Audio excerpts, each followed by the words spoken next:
Pertemuan panas dan menegangkan terjadi antara Rasman Arif Nasution dengan Uya Kuya di apartemen Uya Kuya tadi malam. Pertemuan yang terjadi hampir tengah malam sempat diwarnai tensi emosi tinggi kedua belah pihak, namun kemudian berhasil mereda. Lantas, seperti apa suasana pertemuan tersebut? Benarkah Rasman siap menggugat Yayasan Ibnu Khaldun Buaran kalau dirinya terbukti menjadi korban terkait tuduhan ijazah sarjana hukum palsu? Tak kalah heboh adalah aksi Denis Charista, salah satu seteru Rasman Arif Nasution yang secara mengejutkan berhasil mengumpulkan 7 orang yang mengaku sebagai korban Rasman. 2 di antaranya adalah korban baru. Suasana menjadi panas karena di tengah preskon para korban tersebut, Rasman tiba-tiba menelpon ke nomor handphone salah satu korban yang kemudian diangkat Denis, sehingga terjadi perdebatan sengit. Lebih mengejutkan lagi pengakuan Iklim Hakim bahwa dirinya hampir satu kamar di hotel dengan Rasman. Diakui Iklima, hal itu terjadi saat Rasman membukakan satu kamar hotel di kawasan Jakarta Pusat untuk Iklima. Namun, Rasman menyatakan akan mendatanginya di hotel tersebut yang membuat Iklima ketakutan. Pemirsa, bersama Intens Investigasi, kami hadirkan kabar terkini, terpercaya dan teraktual. Tetapi sebelumnya, jangan lupa untuk like, subscribe, dan juga share channel YouTube ini.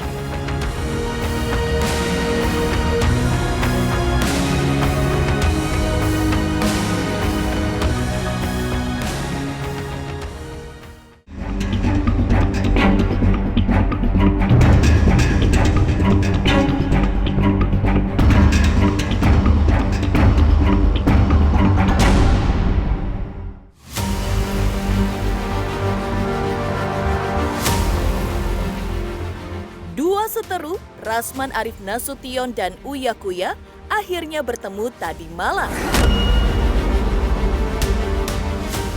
Pertemuan itu terjadi ketika Rasman meladeni undangan Uya Kuya untuk bicara belak-belakan di podcast Uya secara gentleman, menyampaikan klarifikasi terkait berbagai tudingan terhadap Rasman, terkait tudingan ijazah palsu, keabsahan statusnya sebagai advokat, dan sebagainya. Rasman mengaku atas dorongan sahabatnya Egy Sujana, ia pun berani meladeni undangan Uya Kuya. Rasman mengaku pada pertemuan tersebut, ia menjelaskan semua secara terang benderang versinya. Menurut Rasman, versi yang sebenarnya masih harus menunggu nanti. Sementara pihak Uya Kuya mengaku jawaban Rasman belum clear sepenuhnya. Atas penjelasan Uya Kuya soal Yayasan Ibnu Khaldun Buaran, kepada Uya Kuya, Rasman mengaku siap melaporkan bila yayasan itu benar ilegal karena menjadi korban. Bang, malam bang. Malam Ya, bang. Pagi udah nih. Oh pagi ya. Gimana bang, kok sumringah banget nih dari dalam nih? Ya, pertama saya mengucapkan terima kasih kepada Adinda Uya Kuya yang dengan gentle juga kali ya, dengan gentle juga. Dan saya telepon langsung Uya dan Uya respon positif. Ya, beliau lagi ada acara.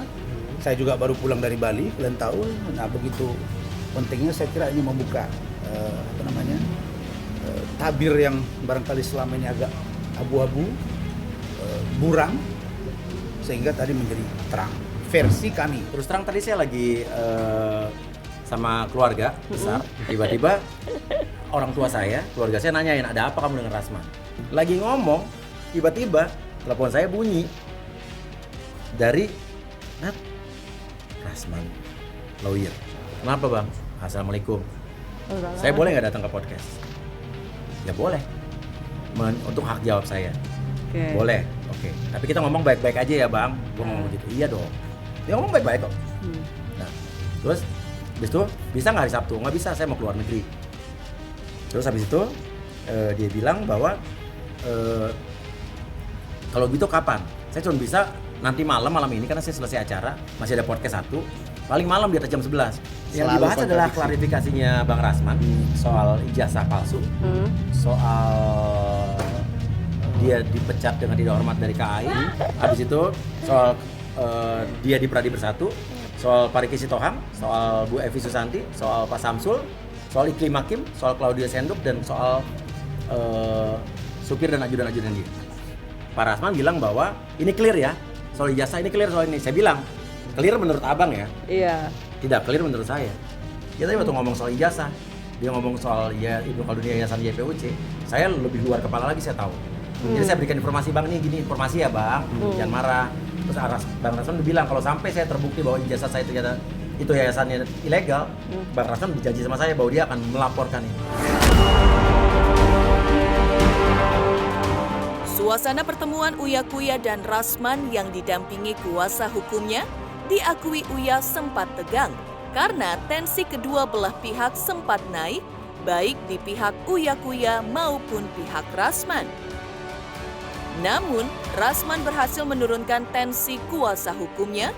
Demikian juga Uya mengaku sempat memarahi Astrid istrinya karena celetukannya memancing pihak Rasman yang juga dinilai Uya memantik tensi panasnya pertemuan mereka.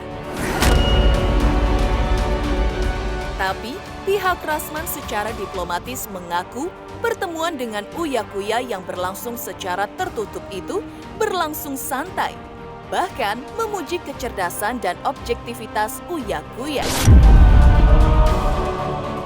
Bang tadi di dalam Bang, panas di dalam. Ada panas. Iya mungkin. Santai Bang.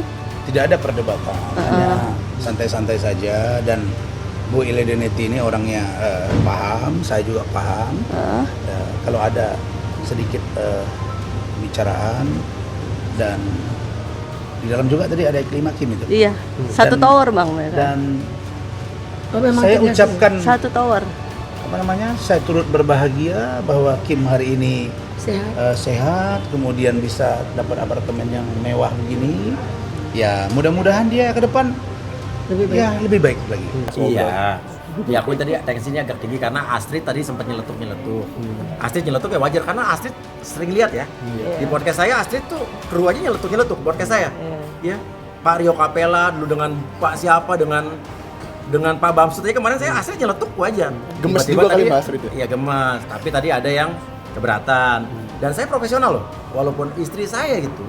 Kalau saat saya bilang Astrid tidak perlu nyeletuk, saya ngomong, saya marah. Besok saya nggak akan potong. Astrid cukup. Iya kan? Tapi tadi ada juga statement dari Bu Eli Daneti dan juga dari asistennya Rasman yang menurut saya perkataannya menyakiti istri saya dan saya sebagai suaminya. Ya saya harus kejar. Bang Rasman lebih banyak menenangkan tadi. Walaupun Bang Rasman juga sempat naik, saya juga sempat akuin sempat naik. Saya manusia biasa juga dong. Tapi saya tetap bisa mengontrol omongan saya. Saya tidak teriak-teriak, saya nggak. Dan tadi cukup kondusif. Ya. Untuk saya dan Bang Rasman ya. Kondusif. Bu Elinya enggak. Heboh pertemuan Uya Kuya dengan Rasman Arif Nasution. Seperti apa pula kehebohan Denis Charista yang mengumpulkan 7 korban Rasman? Seperti apa pula pengakuan para korban? Pemirsa Intens Investigasi, jangan lupa untuk like, subscribe, dan juga share channel YouTube ini. Hai pemirsa Intens, jangan lupa saksikan selalu Intens dan di YouTube channelnya juga. Jangan lupa like, comment, and subscribe.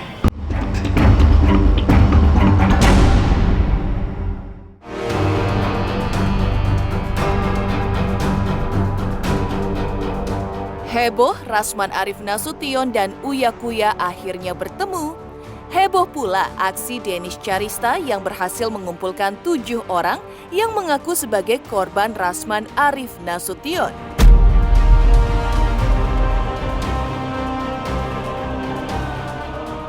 Dua dari 7 orang tersebut, mereka adalah korban baru, yaitu karyawan Rasman yang mengaku belum dibayar gajinya dan pernah menjadi korban dugaan kekerasan oleh Rasman.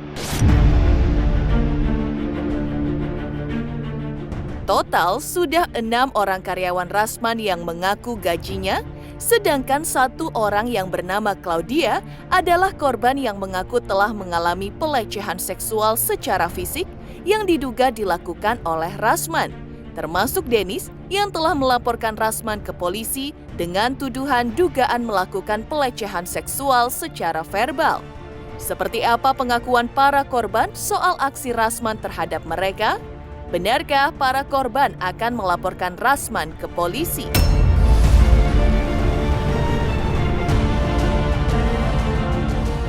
Korban yaitu Bang James dan Bang Ipong. Lalu selanjutnya juga pada ngasih donasi ke Pak Bowo, Claudia, dan Ipong, terus Fauzan, terus itu korbannya kebanyakan, gue sampai lupa namanya. Ipan sama Mika. Ini adalah korban-korban yang gajinya belum dibayarkan oleh Bang Rasman. Bang Ipong, berapa yang belum dibayar? Gajinya berapa hari sama si Abang Rasman? Oke.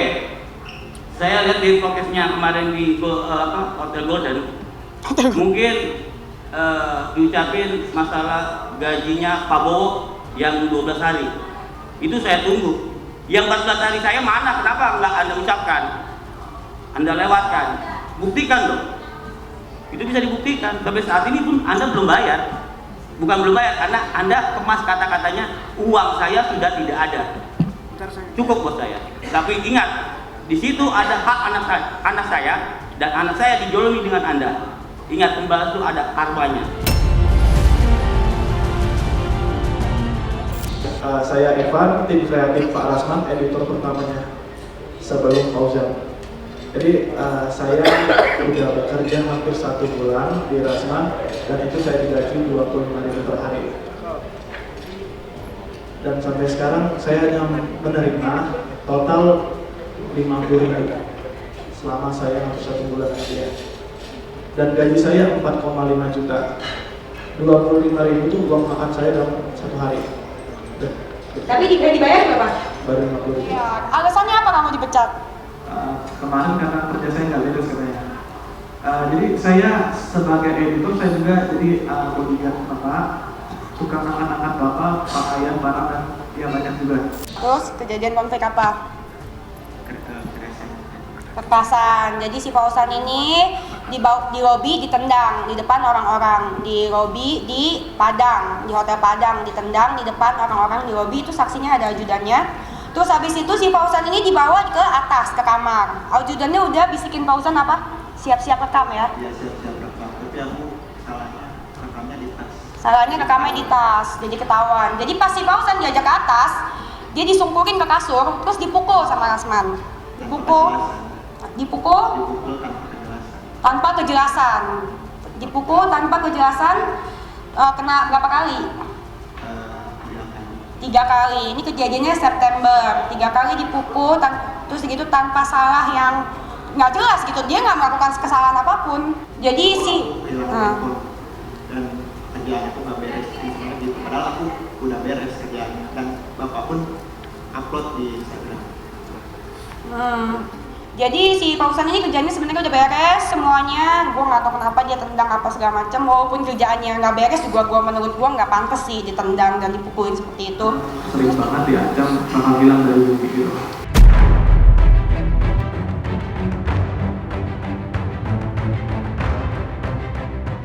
Di tengah konferensi pers yang digelar Dennis Carista bersama para korban Rasman tersebut, Rasman tiba-tiba menelpon ke nomor telepon salah satu korbannya bernama Mika. Pihak Mika lalu memberikan handphonenya kepada Dennis, lalu terlibat perdebatan sengit antara Rasman dan Dennis. Benarkah Rasman menyatakan tidak takut walaupun Dennis mengumpulkan 1.000 orang untuk menyeretnya ke muka hukum?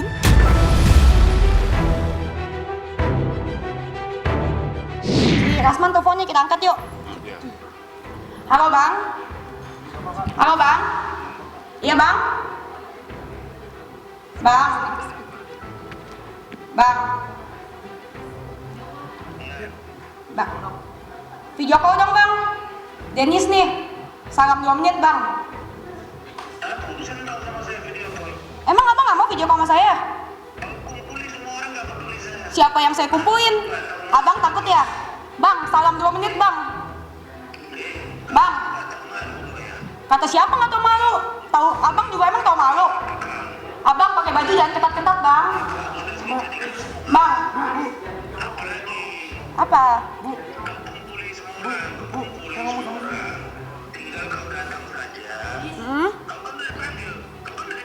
Udah, saya mah kooperatif bang, orang udah teleponan. Abangnya kenapa nggak pernah datang? Apa?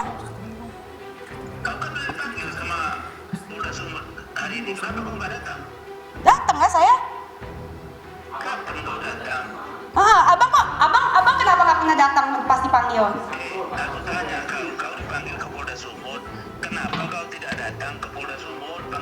Saya mah pasti datang bang, saya mah pengen ngonten ke Medan, makan durian pucok kita. Abang nggak berani datang panggilan takut ya?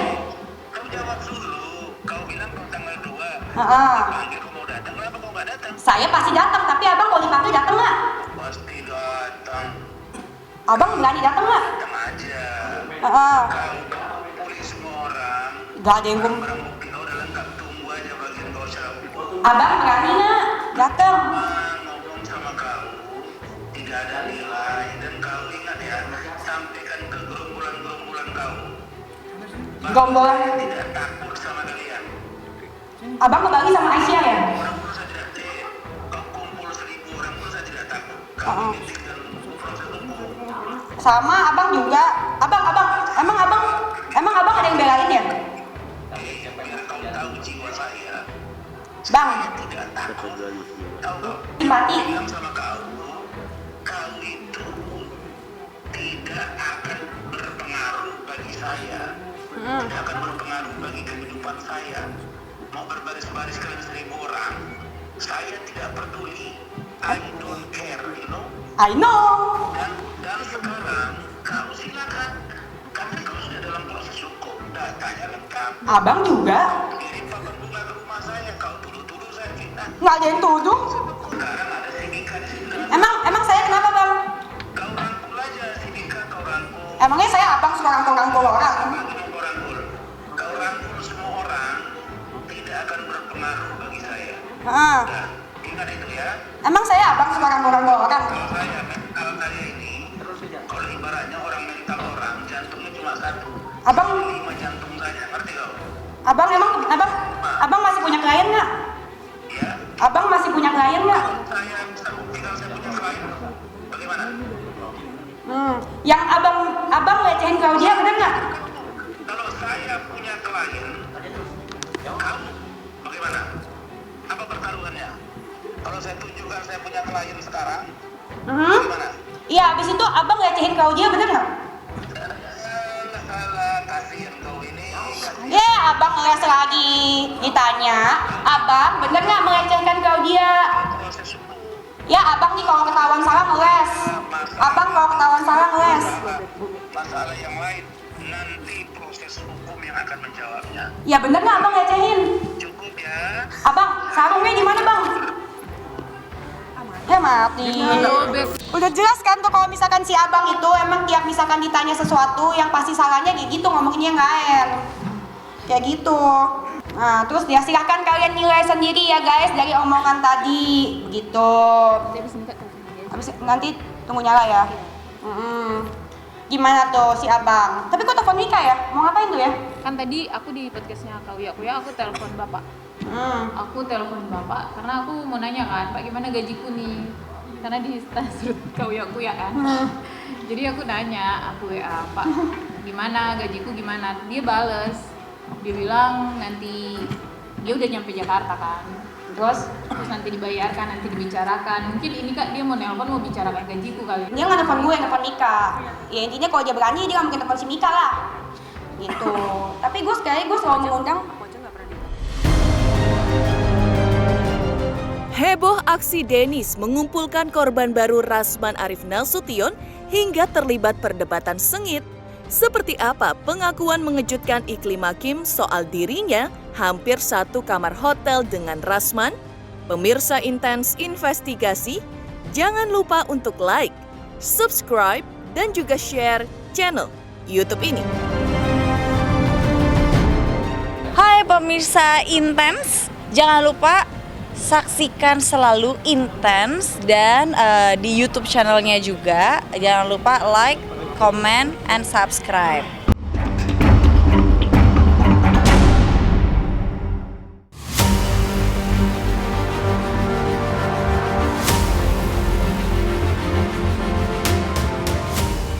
Geger aksi Denis Charista yang mengumpulkan korban baru Rasman Arif Nasution. Yang juga mengejutkan adalah pengakuan Iklim Hakim soal dirinya hampir satu kamar dengan Rasman di salah satu hotel di Jakarta.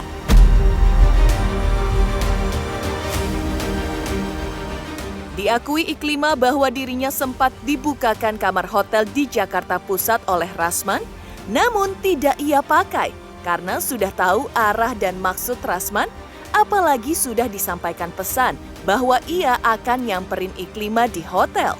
Iklima lalu mencari cara agar bisa menghindar dari permintaan Rasman dengan berpura-pura kepalanya merasa sakit dan meminta manajernya untuk pulang ke apartemennya sendiri.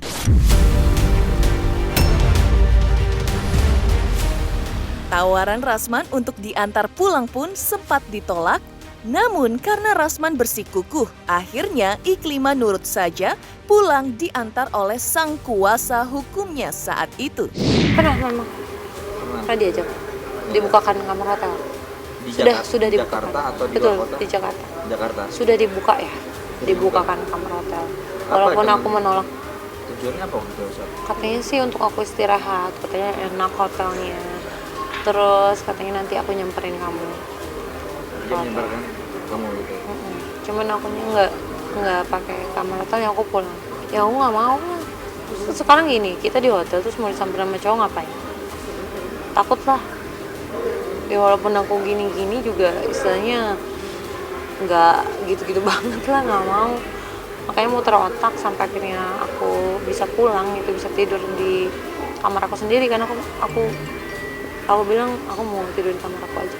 Lebih enak, lebih nyaman dari kamar hotel manapun. Aku memang istilahnya nggak yang langsung frontal, tapi kan karena aku tahu case-nya dia seperti apa gitu, pemarahnya seperti apa. Jadi ya aku juga harus putar otak pinter-pinter kan. Kayak waktu dibukain kamar hotel, aku bilangnya sama manajer aku kayak, Bunda yuk kita pulang. Bunda kan bilangnya, otak aku udah mau pecah nih, kepala aku sakit banget. Padahal sakitnya tuh kayak mikir gimana caranya bebas gitu loh. Iya, penahanan. Jangan dong, kan aku udah bayarin gitu. Jadi kan nggak murah deh. Gitu. Aku bilang tetap aku pengen pulang, aku mau tidur di kasur aku. Di kasur aku lebih nyaman. Yaudah pun aku ngajakin pulang, dia bilang ya udah aku anterin gitu. Nggak usah, tapi tetap nganter-nganter kan ya udah, yang penting aku pulang. Di sisi lain, Iklim Hakim juga mengaku tidak merasa heran ketika mendengar pengakuan Claudia, mantan asisten pribadi Rasman yang mengaku dan telah melaporkan Rasman ke polisi dengan tuduhan dugaan pelecehan seksual secara fisik. Iklim Hakim mengaku percaya dengan kesaksian Claudia dan dirinya hanya bisa mensupport langkah Claudia untuk menempuh jalur hukum. Nggak heran sih dengarnya, nggak kaget juga. Karena sebelumnya udah apa ya, denger itu sebelumnya cuma dari orang, terus sampai akhirnya aku bisa lihat dan dengar langsung dari orangnya gitu. Jadi nggak kaget, percaya apa yang diomongin sama mereka. Jelas kacau banget sih. Kita udah apa ya, aku sendiri tahu banget lah sifatnya kayak gimana, arogannya, pemarahnya, sensitifnya. Jadi ya kalau untuk marah-marah mungkin itu semuanya udah tahu, tapi kalau sampai kayak gitu itu parah banget, kacau, nggak boleh kan gitu. Demikian pemirsa, kabar terkini, terpercaya dan teraktual yang kami hadirkan hari ini. Saksikan terus Intens Investigasi setiap hari Senin sampai dengan Sabtu, tayang 3 kali sehari, yaitu pada pukul 11 siang, 3 sore, dan 7 malam, tentunya hanya di YouTube channel. Dan pastikan jangan lupa untuk like, subscribe, share, dan juga komen channel Intens Investigasi.